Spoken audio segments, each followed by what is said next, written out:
Sebelumnya kita perkenalan dulu ya. Kan ada pepatah yang mengatakan bahwa tak kenal maka tak sayang.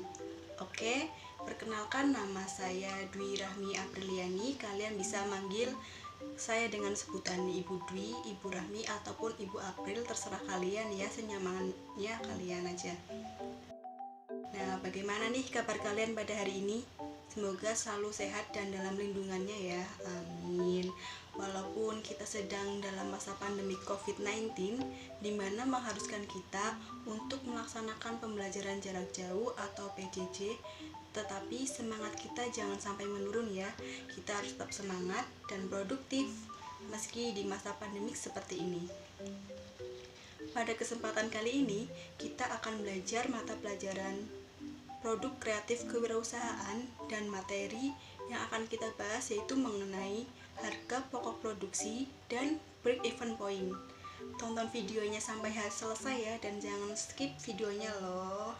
Dan setelah menonton video ini, jangan lupa tinggalkan komentar di kolom komentar dengan format nama, nomor absen, dan kesimpulan dari materi tersebut. Yuk langsung saja kita mulai materinya. Pasti kalian sudah tahu kan apa itu HPP dan BEP? Nah, HPP dan BEP itu sangat penting bagi perusahaan. Karena apa? Karena dalam pelaksanaannya, perusahaan harus menghitung harga pokok produksi suatu barang dan menganalisis break-even point, karena hal ini sangat penting untuk laporan keuangan perusahaan. Lalu, apa sih HPP dan BEP itu? Kita mulai dari pembahasan HPP terlebih dahulu ya. Jadi, harga pokok produksi atau HPP adalah semua biaya, baik biaya langsung maupun biaya tidak langsung yang dikeluarkan oleh perusahaan untuk proses produksi sehingga barang atau jasa tersebut dapat diperjualbelikan. Sebelum kita lanjut ke pembahasan selanjutnya, kalian pasti tahu kan apa itu biaya produksi? Ya, betul. Jadi, biaya produksi adalah biaya-biaya yang digunakan dalam proses produksi, meliputi biaya bahan baku, biaya tenaga kerja langsung, dan biaya overhead pabrik yang jumlahnya lebih besar dibandingkan dengan jenis biaya lainnya. Biaya dalam produksi dibagi menjadi 3, yaitu yang pertama, ada biaya bahan baku atau direct material cost. Biaya bahan baku merupakan bahan yang secara langsung digunakan dalam proses produksi untuk mewujudkan suatu macam produk jadi yang siap untuk dipasarkan. Biaya bahan baku juga terbagi menjadi 2, yaitu biaya bahan baku langsung dan biaya baku tidak langsung atau bahan pendukung. Biaya bahan baku langsung merupakan biaya yang dikeluarkan untuk semua bahan yang pemakaiannya cukup signifikan dalam pembuatan produk atau bahan baku utama. Dan biaya bahan baku pendukung atau tidak langsung adalah biaya yang dikeluarkan untuk bahan baku yang dibutuhkan guna menyelesaikan suatu produk, namun pemakaiannya itu relatif kecil. Nah, di sini dicontohkan pada usaha mebel. Maka biaya bahan baku langsungnya adalah untuk pembelian kayu, dan biaya bahan baku tidak langsungnya itu untuk pembelian paku, thinner, cat, minyak pelitur, dan sebagainya.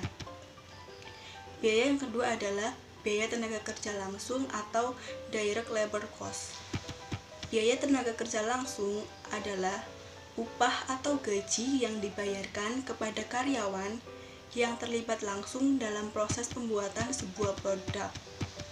Dan biaya yang ketiga ada biaya overhead, atau biaya overhead ini adalah semua biaya pabrik yang dikeluarkan selain biaya bahan baku dan biaya tenaga kerja langsung. Biaya overhead ini biasa disebut juga dengan biaya tak terduga dan tidak bisa diidentifikasikan secara langsung dengan barang yang dihasilkan. Contohnya, biaya sewa ruko atau pabrik, biaya tenaga kerja tidak langsung seperti manajer, akuntan, satpam, asuransi, serta depresiasi peralatan. Nah, kenapa sih peralatan ini masuk ke biaya overhead, tidak masuk ke dalam biaya bahan baku? Karena peralatan itu tidak digunakan secara langsung ya, karena perawatannya itu tidak dilakukan setiap hari, tetapi secara berskala gitu. Selanjutnya, ada metode perhitungan harga pokok produksi. Nah, perhitungan HPP dapat dilakukan dengan menggunakan dua metode, yaitu yang pertama, harga pokok pesanan atau job order costing. Harga pokok pesanan merupakan perhitungan HPP untuk produk yang dibuat berdasarkan pesanan. Metode perhitungan ini dirancang untuk mengawasi biaya perusahaan dalam menghasilkan barang secara massal. Tujuan metode ini adalah untuk menentukan HPP setiap pesanan, baik harga pokok secara keseluruhan dari setiap pesanan maupun untuk persatuan produk. Nah, metode harga pokok pesanan ini memiliki ciri-ciri, yaitu sebagai berikut. Yang pertama, sifat produksi terputus. Maksud dari sifat produksinya terputus adalah bahwa perusahaan hanya memproduksi jika ada pesanan saja. Jadi tidak ada keberlanjutan untuk memproduksi produk tersebut. Yang kedua, itu bentuk produk sesuai standar pemesan. Jadi produk yang diproduksi itu sesuai dengan yang dipesan oleh pemesan. Dan yang ketiga adalah total biaya produksi dikalkulasi setelah pesanan selesai. Contoh perusahaan yang menggunakan metode harga pokok pesanan adalah perusahaan yang bergerak di bidang percetakan, konveksi, dan lain-lain. Untuk menghitung harga pokok pesanan ini dapat menggunakan rumus sebagai berikut, yaitu HPP persatuan sama dengan jumlah biaya produksi persatuan dibagi jumlah produk yang dipesan. Contoh soalnya, percetakan Ica menerima pesanan undangan pernikahan sebanyak 1000 undangan dengan rincian biaya yang diperlukan dalam produksi sebagai berikut. Bahan baku sebesar 1 juta rupiah, bahan pendukung sebesar 150.000 rupiah, biaya tenaga kerja langsung sebesar 1 juta rupiah, dan biaya overhead pabrik sebesar 250.000 rupiah. Jadi HPP persatuannya itu berapa? Nah, di sini kita jumlahkan semua antara bahan baku, bahan pendukung, tenaga kerja langsung, dan biaya overhead. Kemudian hasilnya itu dibagi dengan jumlah pesanannya berapa. Jadi HPP persatuan sama dengan 2.400.000 rupiah dibagi 1000 sama dengan 2.400. Jadi HPP persatuannya itu adalah 2.400. Nah, yang kedua itu ada harga pokok proses atau job processing cost. Harga pokok proses merupakan metode perhitungan HPP berdasarkan kepada pengumpulan biaya-biaya produksi dalam suatu periode tertentu. Nah, perusahaan yang menggunakan metode harga pokok proses ini memiliki ciri-ciri sebagai berikut. Yang pertama, sifat produksi berlangsung terus-menerus. Yang kedua, produk yang dihasilkan bersifat produk standar. Yang ketiga, tujuan produksi adalah untuk persediaan gudang. Yang keempat, tidak bergantung pada spesifikasi pembeli. Biasanya, perusahaan yang menggunakan metode ini adalah perusahaan yang memproduksi barang secara massal dengan tujuan untuk keperluan persediaan barang di gudang.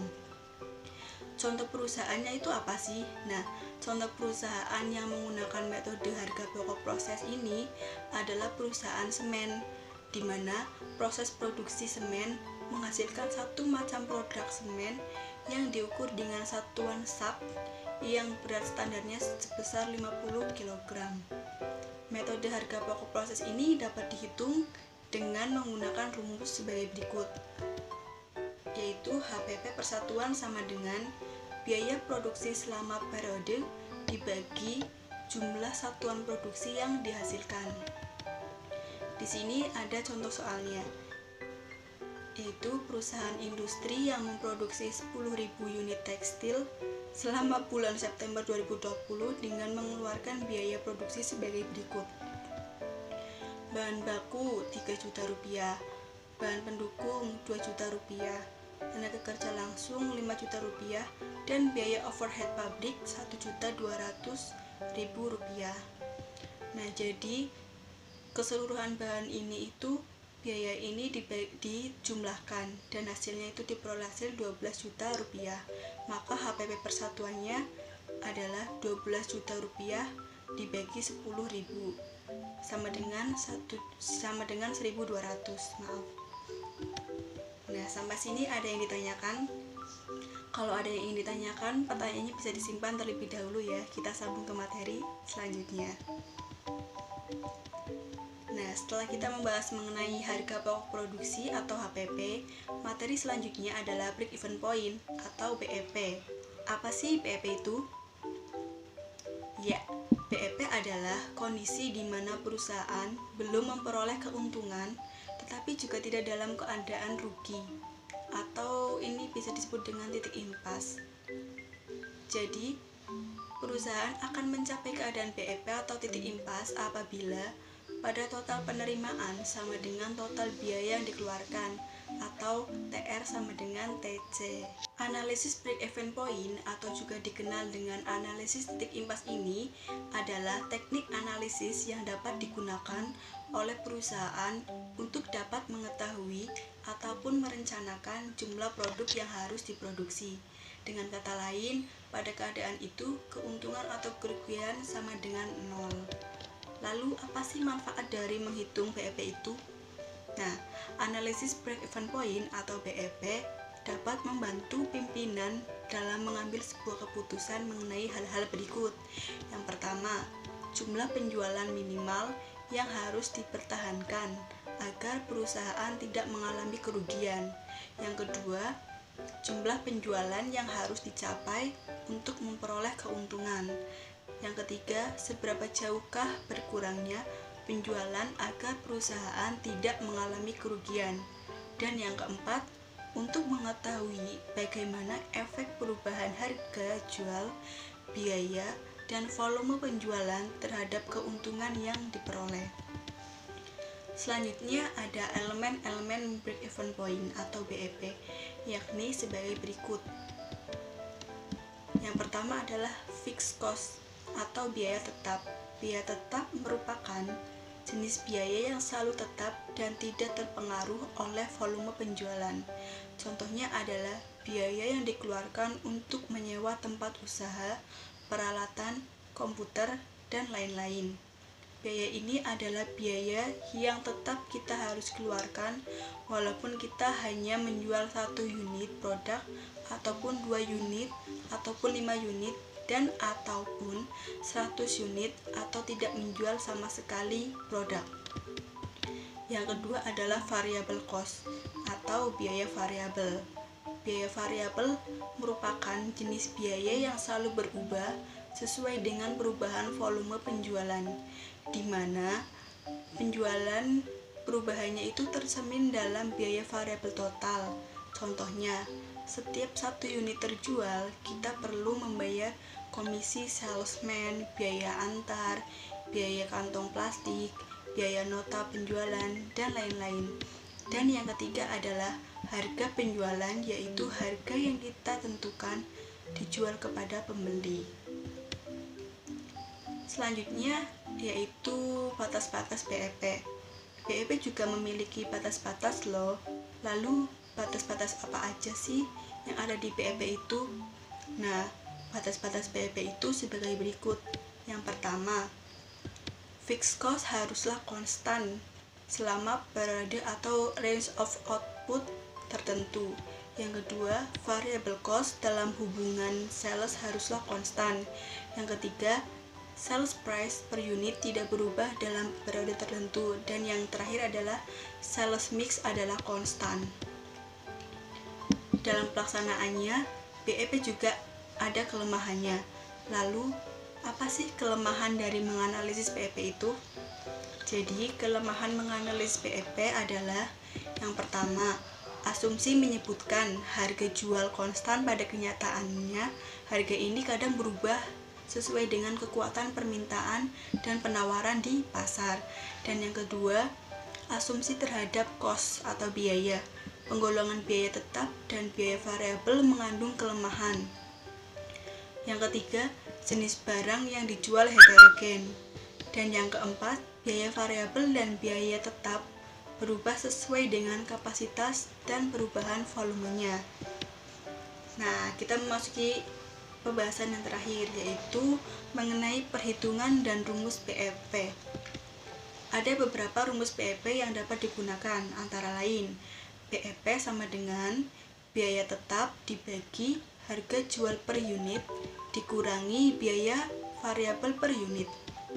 Nah, lalu apabila diinginkan BEP dalam rupiah, maka tinggal dikalikan dengan harga jual per unitnya, yakni BEP sama dengan harga jual per unit dikali BEP per unit. Contoh soalnya nih, seorang akuntan manajer perusahaan tekstil bertanggung jawab dalam operasional produksi dan persediaan stok barang. Ingin mengetahui jumlah sales yang diperlukan untuk menutup biaya operasionalnya sebesar 50 juta rupiah dan ingin memperoleh keuntungan sebesar 20 juta rupiah. Biaya yang dikeluarkan untuk operasionalnya adalah sebagai berikut. Total biaya tetap 50 juta rupiah, biaya variabel per unit 30.000, harga jual per unit 50.000 rupiah, keuntungan yang diinginkan sebesar 20 juta rupiah. Dari data tersebut, maka carilah nilai BEP-nya. Maka dapat diperoleh BEP, yaitu BEP sama dengan 50 juta rupiah dibagi 50.000 dikurangi 30.000. Nah, sama dengan 50.000 rupiah dibagi 20.000 rupiah sama dengan 2.500 unit.